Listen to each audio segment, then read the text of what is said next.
Salam Sobat Permata. Bagaimana kabarnya? Terima kasih untuk yang sudah dan masih setia menonton Permata Menyapa sampai episode yang ke-23 ini. Pada episode kali ini kita akan membahas tentang iman yang menguatkan. Sebelum itu, saya ingatkan untuk tetap menjaga protokol kesehatan supaya kita terhindar dari COVID-19 ini. Apalagi sudah ada varian Delta yang baru dan sangat mematikan. Dan ya, saya mengucapkan selamat untuk yang sudah terterima di sekolah yang baru. Dan saya juga tidak lupa selamat juga untuk yang sudah naik kelas. Pada kali ini kita akan memulai Permata Menyapa dengan berdoa. Saya mohon Mas Hendro untuk memimpin doa pembuka ini. Ya, silahkan Mas Hendro untuk memimpin doa pembukanya. Ya, teman-teman, untuk mengawali kegiatan Permata Menyapa pada hari ini, marilah kita awali dengan doa. Saya pimpin. Tuhan Yesus yang Maha Kuasa, Pencipta langit dan bumi, kami segenap keluarga Permata bersyukur atas semua berkat-Mu pada hari-hari kami. Sekarang kami mohon berikan kami kelancaran dalam kegiatan Permata Menyapa dari awal, pertengahan hingga akhir nanti. Berkatilah pengurus-pengurus dan para pemain musik supaya dapat lancar memimpin ibadah pada hari ini. Dalam nama Tuhan Yesus, haleluya, amin. Terima kasih Mas Hendro untuk doa pembukanya. Sebelum masuk ke firman, kita akan mendengarkan dan menyanyikan lagu berjudul Semua Baik yang diiringi oleh Pasma Akustik. Silahkan Pasma Akustik.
Terima kasih Pasma Akustik untuk pengiringannya.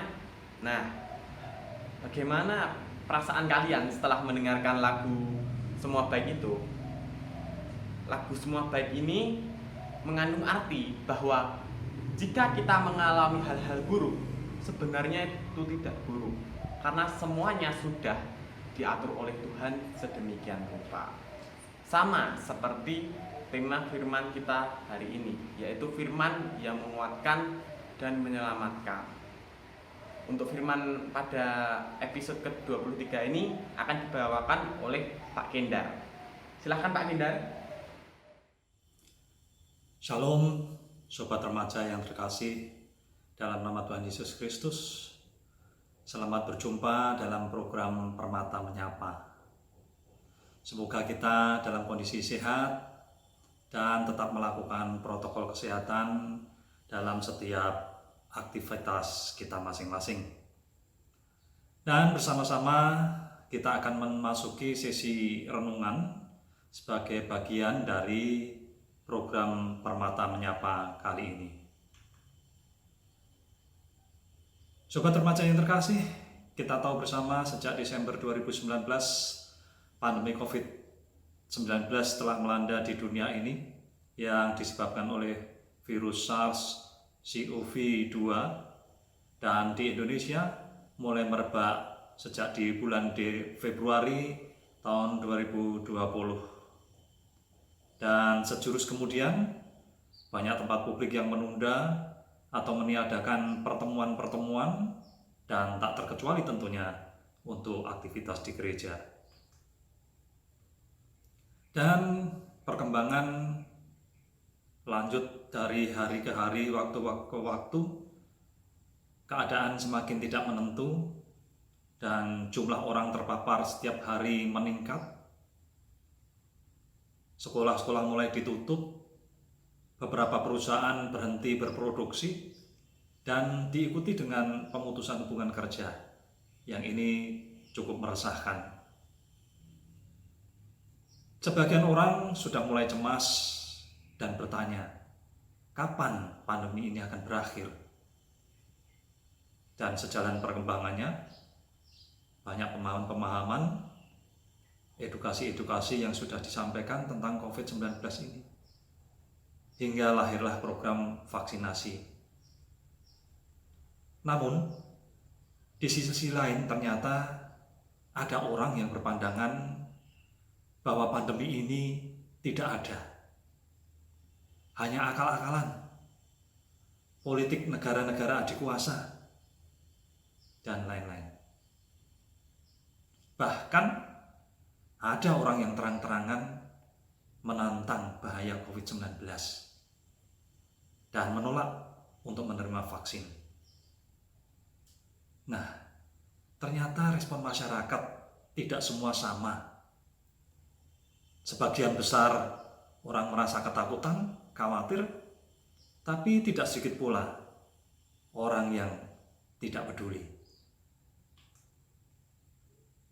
Sobat remaja yang terkasih, kalau kita amati ternyata ada beragam respon terhadap pandemi tersebut. Sekelompok besar respon itu adalah respon religius, di mana sebagian besar orang yang mendasarkan pada respon religius ini merasa tidak perlu takut terhadap virus, karena kuasa Allah diyakini melebihi kekuatan segala yang ada di dunia ini, termasuk virus COVID-19. Sehingga timbul pemahaman dari orang-orang tersebut bahwa orang yang tidak berani beribadah itu orang yang imannya lemah, kurang beriman. Gereja yang tidak berani membuka ibadah itu yang imannya kurang. Tapi nampaknya pemahaman seperti itu tidak bijak, karena ternyata dalam perkembangannya ada beberapa klaster yang berada di gereja ataupun di kegiatan-kegiatan gereja. Respon yang lain dari sebagian masyarakat yaitu justru sebaliknya, masyarakat yang memahami dengan rasa terlalu khawatir, terlalu takut, bahkan tidak berbuat apa-apa. Mau melakukan sesuatu takut, tidak berbuat apa-apa sehingga. Tetapi informasi yang justru kita dapat bahwa dalam kondisi keadaan psikologis yang ketakutan, tentunya yang berlebihan, ini justru akan mempengaruhi imun di dalam tubuhnya. Tubuhnya akan menjadi lemah dan justru rentan terhadap berbagai penyakit. Nah, dalam situasi krisis, manusia beragama selalu akan melibatkan iman dalam rangka bertahan dan memaknai hidupnya. Iman memerlukan keseimbangan antara percaya dan pasrah. Namun tentu saja harus diikuti dengan usaha-usaha, upaya-upaya yang rasional dan bertanggung jawab. Dan ini akan menjadi hal yang baik jika iman yang bertanggung jawab ini disadari oleh sobat remaja khususnya dan memberlakukan sejak usia dini. Pada renungan pada saat ini kita bersama-sama akan belajar dari Markus 5 ayat 21-43 dan kita akan nikmati bersama, kita saksikan melalui bahan tayangan yang kami ambil dari salah sebuah web Sabda yang teman-teman juga bisa mengaksesnya.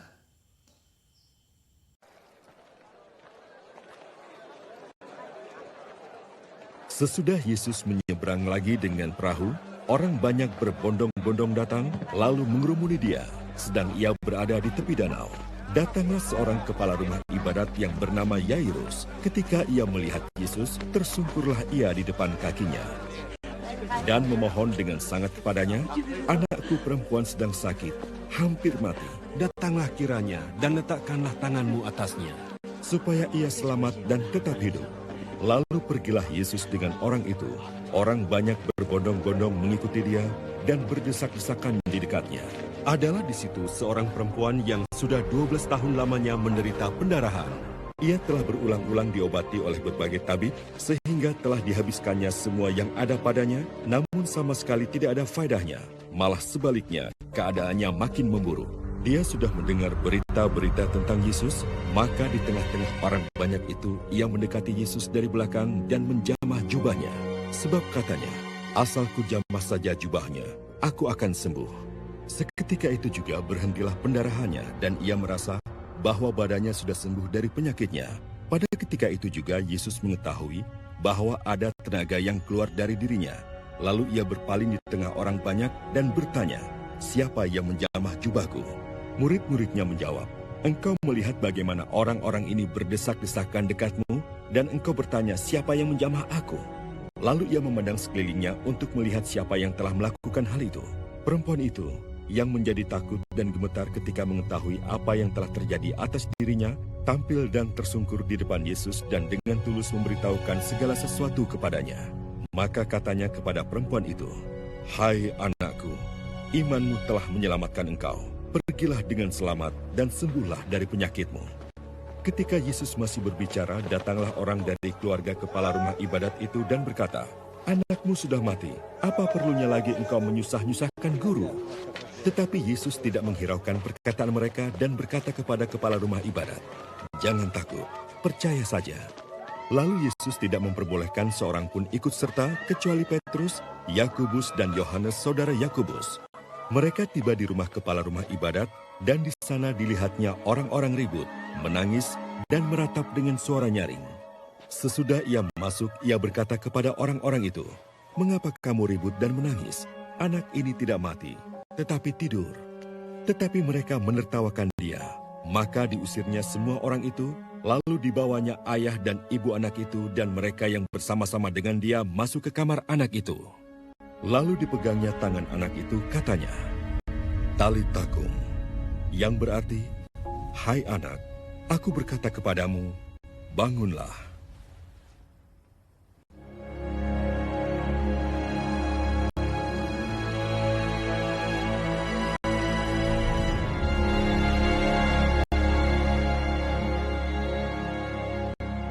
Seketika itu juga anak itu bangkit berdiri dan berjalan, sebab umurnya sudah 12 tahun.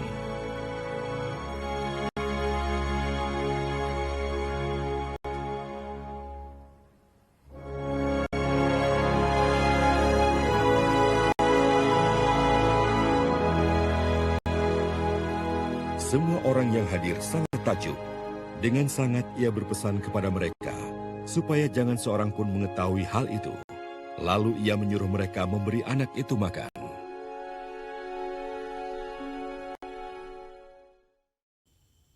Nah, setelah kita menyaksikan tayangan dari video yang mengisahkan di dalam Markus 5 ayat 21 sampai 43 tadi, kita bersama-sama memahami kuasa Kristus yang mengalahkan penyakit fisik yang tidak bisa disembuhkan, dan atas kematian itu telah mendemonstrasikan menuju kesimpulan tentang keilahian Yesus dan memberi penghargaan atas iman yang teguh kepadanya.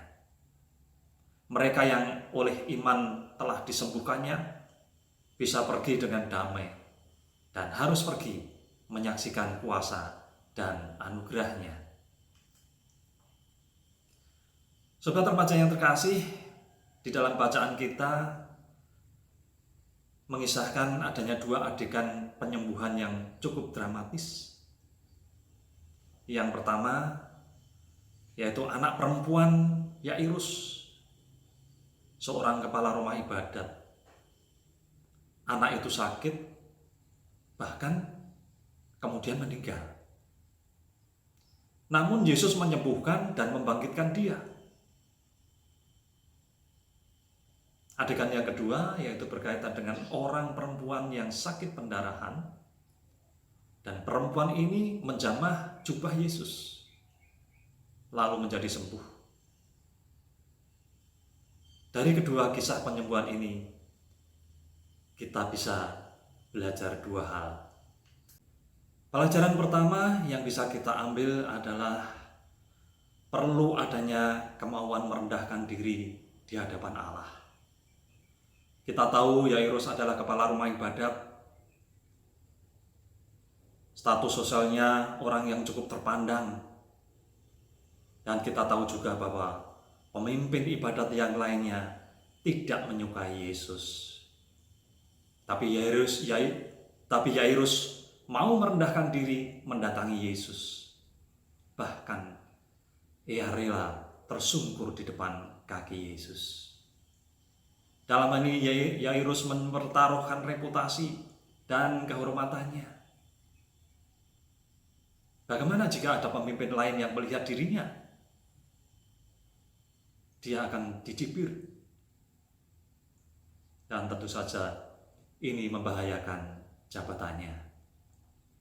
Namun Yairus tetap melakukan itu dengan berharap anaknya akan segera sembuh. Dan pelajaran yang kedua, perlu kemauan berjuang. Iman ternyata bukan sekedar pasif atau diam, tetapi iman selalu membutuhkan perjuangan. Seorang perempuan yang sakit pendarahan selama 12 tahun berjuang untuk menjamah jubah Yesus di tengah kerumunan. Ini bukan persoalan yang mudah, karena dia wanita lemah, apalagi sakit, berdesak-desakan di tengah kerumunan banyak orang laki-laki, sambil menahan rasa sakit.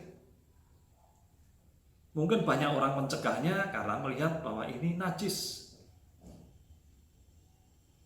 Namun ia terus berjuang dan akhirnya berhasil menjamah jubah Yesus dan menjadi sembuh. Artinya, selain keyakinan pada kuasa Allah, perempuan ini berjuang dengan gigih. Dan sebagai penutup, kita yakin bahwa Allah lah yang menyelamatkan dan membebaskan kita dari berbagai persoalan hidup. Namun keyakinan iman itu tak lantas berarti bahwa kita cukup diam dan pasif, kemudian mempersilahkan Allah untuk mengerjakan semuanya. Karena iman yang dewasa juga membutuhkan sikap rendah hati dan juga sikap mau berjuang dan berusaha. Bahkan iman yang dilengkapi dengan perjuangan justru menjadi tanda bahwa iman dewasa dan bertanggung jawab. Nah, sobat remaja, kiranya perlu bersikap iman yang demikian seiring dengan masa perkembangan kedewasaan seseorang. Dengan demikian, setiap kesulitan akan dihadapi dengan iman. Dalam arti, tak berhenti berusaha dan berjuang, sebagaimana Yairus dan perempuan yang sakit pendarahan tadi. Karena iman perlu disertai upaya-upaya yang rasional dan bertanggung jawab. Sebagaimana bait dalam sebuah lagu pujian, pertolonganmu begitu ajaib, kau telah memikat hatiku. Di saat aku tak sanggup lagi, di situ tanganmu bekerja. Kiranya Tuhan memberkati kita semua. Amin. Terima kasih Pak Kendar karena telah membawakan firman tersebut. Dan ya, semoga firman ini dapat menguatkan dan lebih menginspirasi kita dalam hal iman. Karena mungkin saja kita merasa iman kita sudah kuat tetapi masih lemah. Dan ya, sebelum ke segmen selanjutnya, kita akan memujikan lagu yang berjudul Waktu Tuhan. Silahkan Pak Semak. Sama aku kebaikan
jenjang acara nih.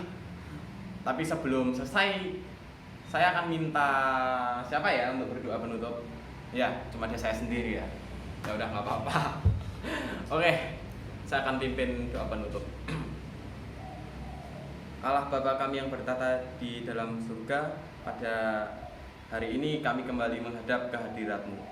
Terima kasih karena Engkau telah memberkati dan melindungi kami dari awal hingga akhir acara Permata Menyapa episode ke-23 ini.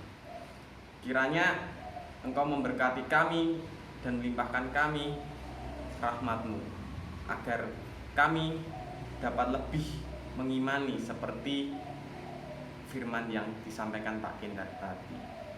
Dan juga kami mohon Engkau melindungi kami dan juga keluarga dan juga orang-orang terdekat di sekitar kami, supaya terhindar dari COVID-19 ini. Terima kasih ya Tuhan, doa yang jauh dari sempurna ini kami haturkan kepadamu. Haleluya, amin. Ya, terima kasih dan jangan lupa like dan subscribe video ini.